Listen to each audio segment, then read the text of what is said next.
Hello जय हिंद साथियों। तो आज का जो क्वेश्चन है हमारा भैया क्या है, देखिए दाल की कीमत में 25% वृद्धि होने पर खपत कितने प्रतिशत कम करें कि खर्च केवल 15% बढ़े। क्वेश्चन बोल रहा है अगर दाल की कीमत में 25% वृद्धि हो गई है तो इससे हम खपत का जो प्रतिशत है कितना प्रतिशत कम करें जो हमारा खर्च जो है केवल 15% बढ़े। तो जब भी इस तरीके का क्वेश्चन हम आ जाए आपके सामने तो इसको सॉल्व करने का जो सबसे आसान और बेस्ट तरीका क्या होता है तो आइए जानेंगे। बने रहिएगा वीडियो के लास्ट तक।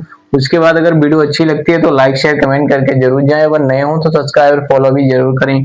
देखिए क्वेश्चन क्या बोल रहा है। क्वेश्चन में मैंने माना है पहली पुरानी कीमत आपकी रही होगी एक, और एक आपकी क्या है न्यू कीमत है भैया। एक ये न्यू कीमत रही होगी आपकी, ठीक है।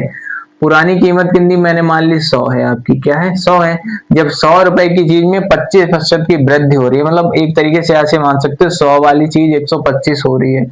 तो अगर 100 यहाँ ओल्ड पुरानी कीमत अगर 100 है तो मतलब न्यू कीमत आपकी 25 की वृद्धि हो रही, तो ये हो जाएगी आपकी 125। कितनी हो जाएगी 125 हो जाएगी। इस तरीके से अब बोल रहा है। अब बोल रहा है कि खपत कितने प्रतिशत कम की जाए, यानी ये जो खपत हो रही है ना 125 की, अब जो खपत हो रही है भैया ये कितने प्रतिशत कम की जाए, ये पूछा जा रहा है कि कितने प्रतिशत आपकी ये कम की जाए, कितने प्रतिशत ये कम की जाए। अब बोल रहा है कि खर्च केवल 15% बढ़े, यानी ये पुरानी कीमत है ये सिर्फ 15% बढ़े। कितना प्रतिशत खर्च कम कर दिया जाए ताकि ये जो पुरानी वाली कीमत है सिर्फ 15% बढ़े।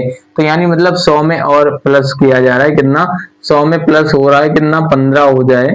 तो इसका मतलब ये हुआ, तो ये अगर 100 में 15 प्लस करेंगे तो ये हमारा हो जाएगा 115 हो जाएगा। कितना हो जाएगा 115 हो जाएगा।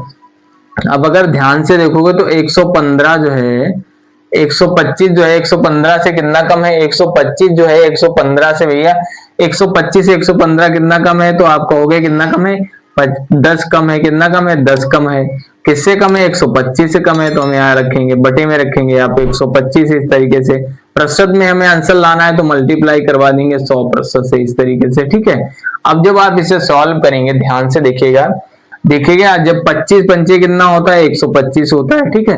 25 पंचे 125 होता है, 25 चौके कितना होता है 100 होता है। कितना होता है 100 होता है। अब अगर हम 5 से इसे क्रॉस करें तो 5 एक कम 5, 5 दूनी कितना होता है 10 होता है, ठीक है।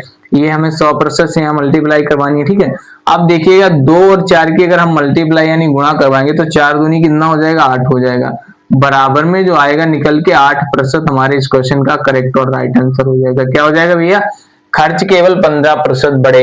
भैया हम खपत में कितने प्रतिशत की हमें कमी करनी है, तो 8% की अगर हम कमी करते हैं तो खर्च जो है केवल 15% बढ़ेगा। यानी आंसर जो हो जाएगा हमारे भैया सी बिल्कुल करेक्ट और राइट आंसर।